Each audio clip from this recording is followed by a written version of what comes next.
Good morning. তোমরা সবাই কেমন আছো? আশা করি সবাই ভালো আছো, সুস্থ আছো, আর আমরাও খুব ভালো আছি। আজ দিনটা হলো মঙ্গলবার। মিঠিকে নিয়ে স্কুলের উদ্দেশ্যে বেরিয়ে পড়েছি, কিন্তু রিক্সাটা এত নড়ানড়ি করছে, নিজেরই ভয় করছে কখন হাত থেকে ফোনটা না পড়ে যায়। তা বেশিক্ষণ আর ভিডিও করিনি, একটুখানি ভিডিও করি, তারপরে তাড়াতাড়ি করে ফোনটা ঢুকিয়ে দিয়েছি ব্যাগে। তা যাই হোক, চলো এখন মিঠিকে স্কুলে দিয়ে আসি, তারপরে তোমাদের সাথে গল্প করছি। তা মিঠিকে স্কুলে দিয়ে এসে তারপরেই আমি ঘরের সমস্ত কাজকর্মগুলো করে নিলাম। এসে ঘর ঝাড় দেওয়া, মোছা সব কটাই কমপ্লিট হয়ে গেছে। ঘরের যেই কাজকর্ম সারলাম, যেই রান্নাঘরে এসে রান্না চাপানোর পালা, তখনই ফোন এলো। ফোন কে করলো চলো তোমাদের জানাচ্ছি। বেশ, আজকের দিনটা একটা বড় ছুটি পাওয়া গেল। কেন ছুটি পাওয়া গেল দাঁড়াও তোমাদের জানাচ্ছি। এই দেখো, আমি সেজেগুজে রেডি হয়ে গেছি। কেন রেডি হয়েছি তোমাদের জানাচ্ছি। আর এদিকে দেখো, মিঠি এখনও বসে আছে। বলছি, স্কুল থেকে অবশ্য ও এসছে, ও উঠছেই না। তা আমরা বেরোই, তোমাদের দেখাচ্ছি কি পড়েছি না পড়েছি। আর শুভ্রজিৎ ওদিকে রেডি হচ্ছে। তা চলো এখন বেরোনো যাক। তা যাই হোক, আমার ছোটো কাকা শ্বশুর আজকে ফোন করে সকালে বলছে তোমরা কোথায় আছো। তা আমি বললাম তো ঘরেই আছি, মেয়েকে স্কুলে দিয়ে এসছি। তা বলছে যে না, আজকে আর রান্না বান্না করতে হবে না, আজকে আমরা কলকাতায় এসছি, তোমার কাকিমা আর আমি। আর এসছি হলো সিমরান, বলতে সিমরান হলো কাকা শ্বশুরের একমাত্র মেয়ে। তা ও কলকাতায় পড়াশোনা করে, তা ওর সাথেই দেখা করতে এসছে। তা তোমরাও চলে এসো, তোমাদের সাথেও দেখা হয়ে যাবে। আমরাও আর দেরি না করে তা এখন চললাম সেখানেই। তা আমাদেরকে লোকেশন পাঠিয়ে দিয়েছি, সেই লোকেশনেই এবার আমরা চললাম।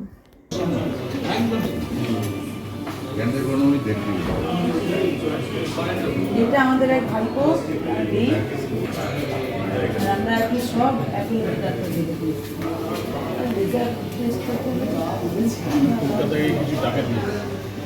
কি গো ব্লগ করলেন? ওই তো শুরু করেছি, দাঁড়া চলছে। তা দেখতেই পাচ্ছ, আমার সামনে যে বসে আছে উনি হলো আমার ছোটো কাকি শাশুড়ি, আর তার পাশে যে ও হলো সিমরান, মানে আমার ননদ। ননদ বলতে একদম পুচকে ননদ।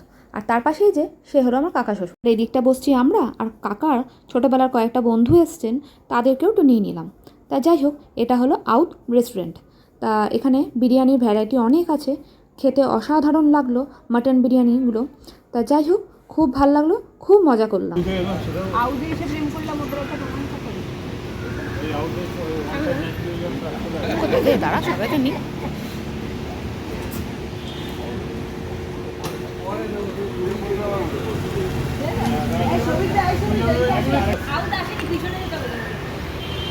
আউটে লেখাটা আসতে হবে।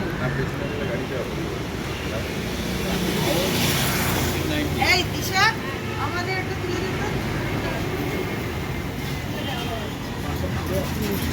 আমার খুব ভালো লেগেছে এই লিপ গ্লসটা।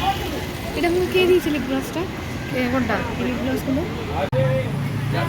এলে ফোন করো কাকা।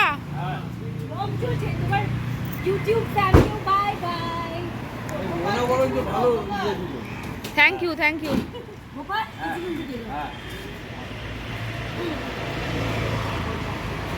To like, share and subscribe. তোমরা কিন্তু একদম like, comment, share and subscribe করতে কিন্তু একদমই ভুলো না। আর যারা নতুন বন্ধু তারা কিন্তু ভিডিওটা ফুল দেখো, আর যারা এখনও বন্ধু হওনি তারা কিন্তু অবশ্যই বন্ধু হয়ে পাশে থেকে যেও। তা যাই হোক, আমরা তিনজন এখন চলে এলাম, আর ওরা চলে গেল দুর্গাপুর, আর আমরা এসেছি। তোমরা তো আগের ভিডিওতে দেখেছিলে যে শুভ্রজিৎ ওর গাড়িটাকে সার্ভিস সেন্টারে দিয়েছিল, কিন্তু তার একটা প্রবলেম ছিল বলে আবার ওখানে চলে এলাম। যেহেতু ওই পথ দিয়ে যাচ্ছিলাম, শুভ্রজিৎ বলে তোমরা একটু দাঁড়াও, আমি একটু কথা বলে আসি। তা ও এখন ভেতরে গিয়ে কথা বলছে। বুঝতে পারছো আমরা কোথায় এসেছি? আমরা এসেছি আবার সেই গাড়ির শোরুমে।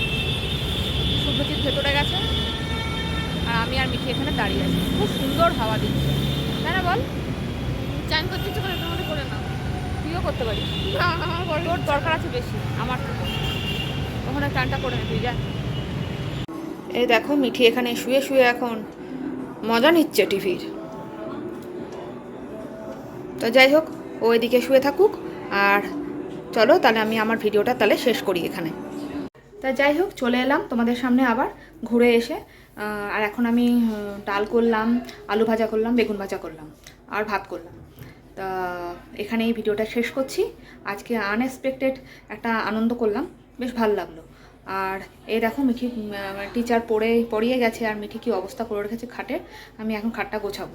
তা যাই হোক, আজকের জন্য ভিডিওটা এখানেই শেষ করছি। তোমাদের কেমন লাগলো অবশ্যই কিন্তু কমেন্ট করে জানিও, আর ভালো লাগলে একটা লাইক করে দিও, আর ছোট্ট একটা কমেন্ট করলেই হবে। আর পুরো ভিডিওটা ওয়াচ করো, প্লিজ প্লিজ করে দিও। তাহলে তোমরা সবাই ভালো থেকো, সুস্থ থেকো, সাবধানে থেকো আর সকলকে ভালো রাখো। এখনকার জন্য টাটা, গুড নাইট।